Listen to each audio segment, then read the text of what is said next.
मोहम्मद हुसैन रजा नाते नबी गुनगुनाए थे।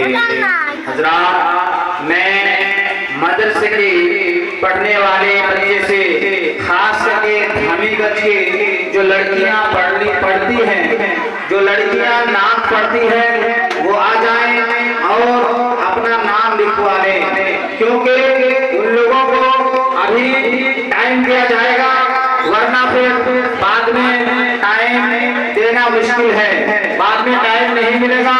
वो हमीगंज की पढ़ने वाली लड़कियां वो आकर के नाम लिखवा लें और वो नाम लिखवा करके अपनी नाम और जो तकारीर में वो आकर के नाम पढ़ें, तकरीर करें। जो बाहर बच्चियां टहल रही है मदरसे में पढ़ने वाले वो आकर के सामने बैठ जाएं, अपना नाम लिखवा लें।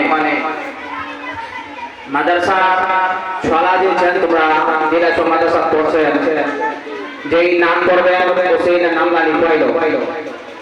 মাদ্রাসার বিড়ি ছলা বেড়া ছলা যে নাম করবেন তাকরীর করবেন ও সেই তোমার নামটা লিখাইলো। জমি করে মুফতি সাহেব নামটা